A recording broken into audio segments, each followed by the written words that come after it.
안녕하세요. 정충기 원장입니다. 오늘은 컨택트 렌즈에 대해서 좀 알아보도록 하겠습니다.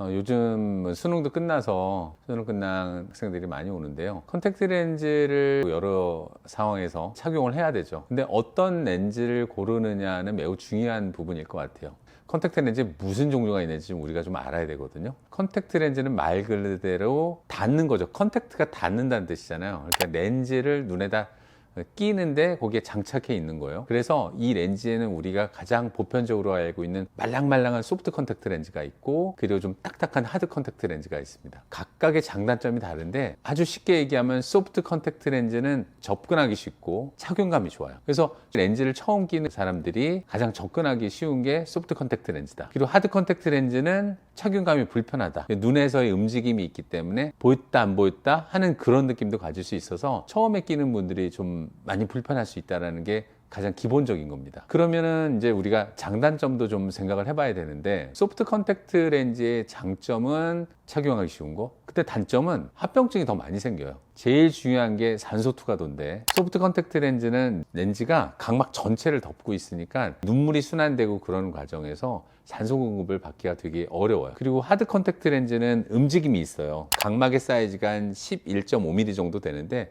하드 컨택트 렌즈는 그보다 좀 작은 사이즈고 딱딱하기 때문에 눈에서 일정 부분 움직입니다. 그래서 눈물이 한번 휙 하고 순환이 되니까 그 사이로 눈물이 들어가면서 산소 공급을 하게 되는 거죠. 그런 특징 때문에 일단은 처음 접근하기 쉬운 곳은 소프트 컨택트 렌즈, 하지만 장기적으로 합병증이 적은 렌즈는 하드 컨택트 렌즈, 아마 이렇게 정리할 수 있지 않을까 생각합니다.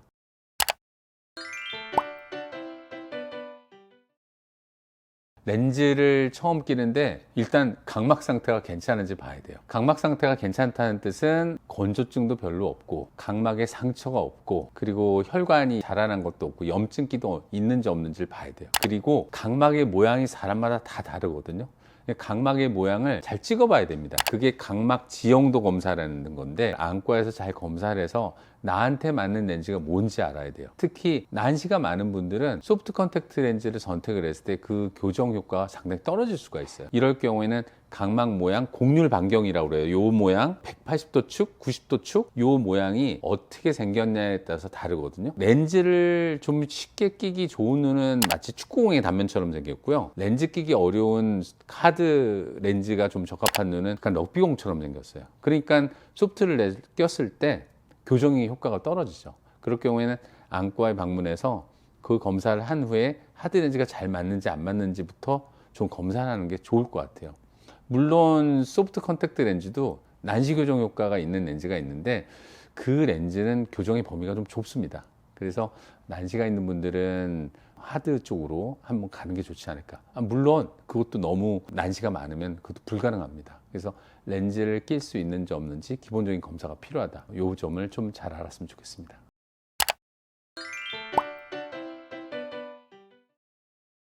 렌즈는 딱 단어를 생각해 보면, 안과의사 입장에서 보면은 컨택트 렌즈는 부작용이 생긴다, 이 단어가 사실은 저는 먼저 떠올라요. 왜냐하면은 눈에 닿는 거기 때문에 이게 결국 이물질이거든요. 이물질이니까 계속 자극을 주죠. 두 번째는 컨택트 렌즈가 각막에 이렇게 덮고 있으니까 산소가 들어가기 어려워요.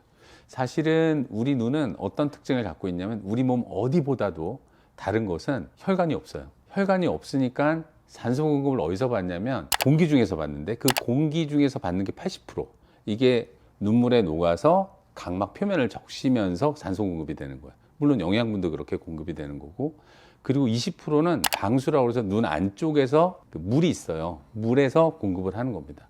그러니까 대부분 밖에서 받는단 말이에요. 근데 렌즈가 떡하니 가리고 있으니 이게 되게 힘든 거죠.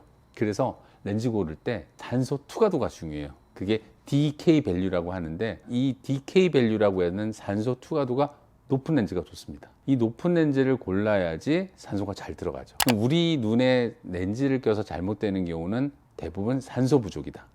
산소 부족이 생기면 염증이 생긴다. 염증이 생겼는데 그게 딱 각막에 딱 가운데 생긴다.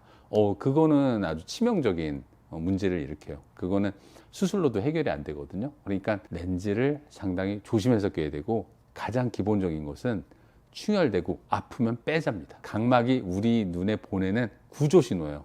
나 아파요. 나 이제 좀 숨 좀 쉬고 싶어요.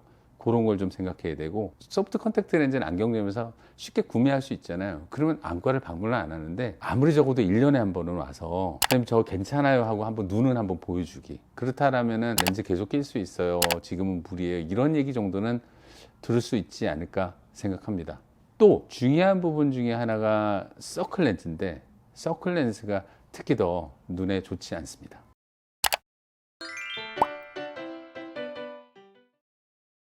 저는 라식 수술, 스마일 수술을 많이 하는 안과 의사이기 때문에 젊은 환자분들을 많이 만나는데, 사실은 렌즈를 안 끼려고 수술을 하는데 수술하기 들어가기 전에 이런 걸 물어봐요. 원장님 저 서클 렌즈 낄 수 있어요? 라고 물어보는데 참 뭐라고 대답해야 될지. 안 끼는 게 제일 좋은데 저는 이렇게 얘기해요. 특별한 날, 기념일, 인생 네컷 찍을 때 잠깐 끼는 건 좋다. 근데 왜 그렇게 얘기하냐면 이 서클 렌즈가 렌즈 부작용 환자의 90% 이상을 차지해요. 렌즈 표면에 코팅돼 있거든요. 염색 같은 걸 돼 있는 거죠. 그러니까 색깔이 있잖아요. 그거 자체가 산소 투과도를 더 떨어뜨리고 표면에 그런 걸 입히기 위해서 이중으로 뭘 한다고 하는데, 그래서 또 더 두꺼워져요.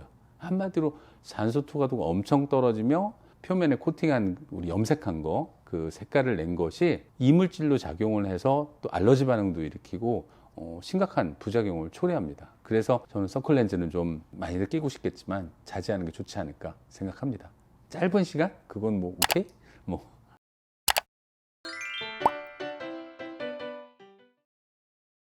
렌즈는 관리를 잘해야 돼요. 기본적으로 렌즈는 눈에 닿는다고 그랬잖아요. 근데 균이 묻은 게 닿으면 엄청 위험한 거죠. 그래서 렌즈를 장시간 끼잖아요. 잘 세척을 해야지 균이 안 자랄 거 아니에요. 균이 자라지 않게 보관을 하고 그걸 깨끗하게 다시 씻어서 렌즈를 껴야지만 눈에 안전하다, 이렇게 생각하면 됩니다. 이렇게 뭐 보관을 깨끗하게 하느냐 뭐 안 하느냐를 떠나서 자면서도 끼는 분이 있는데 이건 너무너무 위험한 행동이니까 절대 하면 안 됩니다. 렌즈 끼고 자는 건 절대 금지. 각막에 산소 공급이 되는 두 가지 방법이 있습니다. 일반적으로는 혈관을 통해서 공급이 되는데 우리 눈은 혈관이 없잖아요. 그래서 눈물에 녹은 그 산소 통해서 들어오는 게 80%, 그리고 방수라고 해서 눈 내부에서 오는 산소나 영양분 공급이 20%에 차지합니다. 근데 요게 떨어지면은 산소가 부족하니까 신생혈관을 막 만드는 거예요. 신생혈관은 각막 주변에 이렇게 원래는 없어야 되는 혈관이 자라 들어와서 여러분들이 싫어하는 눈이 작게 보이는 거 있죠. 그런 현상이 많이 생깁니다. 결국은 우리가 렌즈를 끼므로 해서 더 눈이 작아 보이는 최종적인 결과를 나타낼 수도 있기 때문에 조심해야 되는 거죠. 원장님, 보존액 같은 거 재사용해도 되나요? 아니면 세척 안 하고 그냥 막 넣어도 되나요? 보존액은 재사용하면 안 되죠. 그건 상식이죠. 그런 거를 재사용하는 것이 바로 합병 쪽으로 가는 길이니까 그거는 좀 철저히 지켰으면 합니다.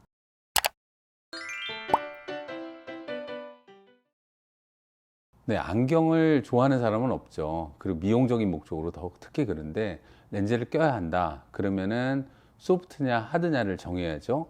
안과에서 먼저 검사를 받고 일단 낄 수 있는 눈인지 없는지 아닌지 확인하기. 그리고 소프트 렌즈를 껴도 된다라는 판정을 받았을 때는 소프트 렌즈의 산소 투과성을 봐야 돼요. 산소 투과성이 높은 거 보기. 일회용 콘택트 렌즈가 제일 산소 투과성이 높고요. 오래 낄 수 있는 한 달짜리 6주, 한 12주까지 낄 수 있는 렌즈들이 렌즈 재질이 두껍기 때문에 산소 투과성이 떨어져요. 그걸 알고 하기. 그래서 꼈어요. 꼈으면은 최소한 8시간은 안 넘기기. 누구 만나고 집에 왔으면 빼기. 그런 식으로 휴식을 주기. 가끔 눈에서 보내는 구조신호, 충혈된 거, 아픈 거, 너무너무 시린 거, 그리고 잘 안 보이는 이런 증상이 있을 때는 렌즈 일단 빼고 시간이 되면 안과에서 검사 받기. 요거 지키면 너무 좋을 것 같아요.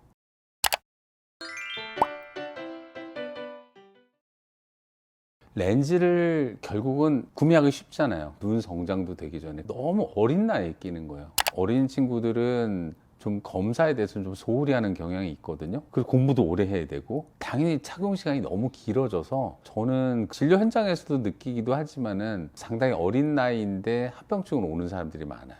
그리고 대학교 이제 1학년 돼서 라식 스마일 수술하러 왔는데 꽤 오래 낀 거예요. 벌써 한 7, 8년? 그럼 몇 살부터 꼈는지가 너무 상상이 안 되는데 조금은 컨택트 렌즈 사용의 연령 시기가 늦춰졌으면 하는 바람입니다. 좋은 건 아니니까요. 오늘은 컨택트 렌즈의 사용에 대해서 그리고 컨택트 렌즈의 부작용 및 기타 사항에서 알아봤는데요. 여러분들이 이 정보를 듣고 건강한 눈을 가지시기 바랍니다. 감사합니다.